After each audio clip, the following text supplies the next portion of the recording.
Hello and welcome back to Horror Spotlight. We've missed you. I'm your host Matt Loftus and I'm here to give you another recommended dose of your daily horror medicine.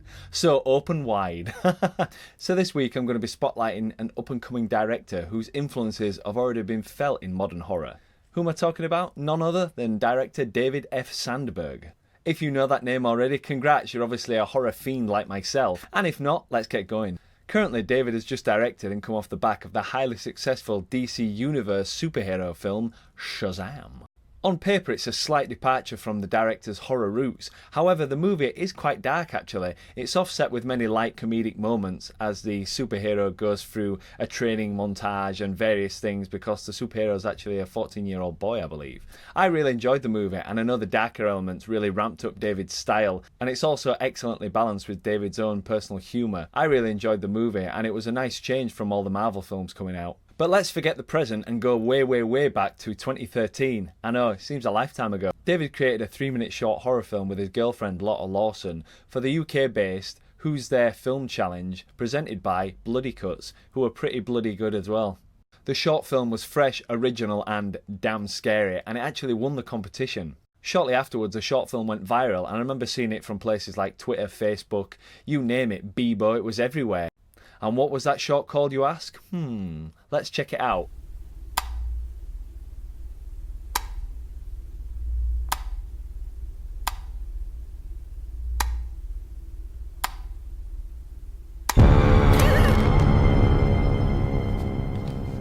Lights Out had the fantastically simple premise of a girl home alone, wanting to go to bed, turning the light out, and then encountering something that shouldn't be there. It does sound like a lot of horror movies, I know, but it really shook the world and it kick-started David's career. I must admit I was actually really jealous when I saw this short. It was just brilliant and you think, why didn't I come up with that? And I actually did make a short film for the same competition. It was called Slasher. It's nowhere near as good as Lights Out, but you can check it out on my channel or in the description box below. Anyway, back to David. The success of Lights Out had producers and all sorts of people ringing him up, and eventually it led him to develop into his first feature film, which became Lights Out, funnily enough. Hello?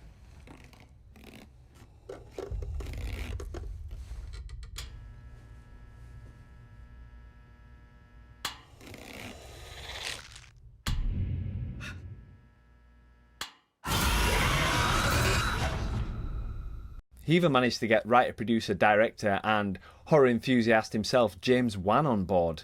You know, James Wan from The Conjuring, Insidious, etc., which turned out to be a match made in heaven with Lights Out, and off the back of that, Wan approached him to make the sequel to Annabelle, which would become Annabelle Creations. And I've got to say, Creations is not only a worthy sequel, but it actually surpasses the original in my opinion.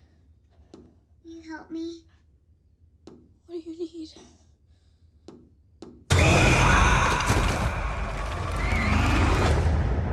The sequel actually acts as a prequel to the original movie, and that's what attracted David to the project because he simply didn't want to rehash what had already been done before. So with those 3 movies under his belt, David F Sandberg has put himself on the map as a director for hire and well in demand. So those are his movies, but the best part about David's career for me as a YouTuber is that he actually started on YouTube. Oh yeah.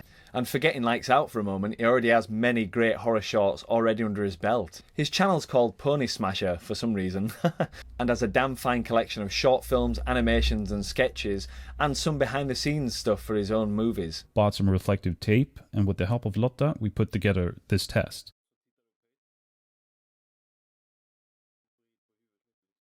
He may not be as regular as he used to be in uploading, but the fact that he's still using that channel to get through to his audience and filmmakers alike is amazing to see, and he's obviously very humble in his profession. A couple of personal favourites I cannot recommend enough. As previously mentioned, he usually just shot in his own apartment with his girlfriend Lotta Lawson, who's also been in all 3 of his movies, I believe. One such short is called Attic Panic, which easily rivals Lights Out for its inventive shock storytelling.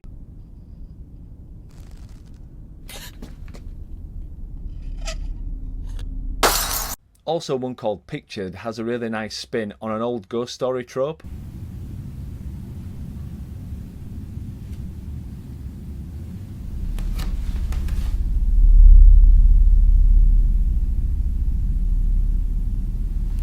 There's actually so many to choose from. He even entered a 14-second one into the 14-second Rain Dance Horror Fest, and I believe is a judge on the 15-second Horror Film Challenge competition, which I've entered multiple times. So he's always been a filmmaker pushing his own work out there. Honestly, I could literally spend hours talking about some of the short films and the shots and the colouring. I personally find him very inspiring. And if you're a budding filmmaker like myself, then you could do a lot worse than checking out his back catalogue today. So that's about all we've got time for this week. I'll leave the link, like I say, to David's channel in the description box below, and a few hot links to the short films mentioned in this video. So once again, why not drop me a comment below and let me know what you think about this new segment? And also, why not let me know what you'd like to see under the horror spotlight in a future video? Come on, I'm always open for ideas. I'm Matt Loftus and this has been Horror Spotlight. I look forward to seeing you next time.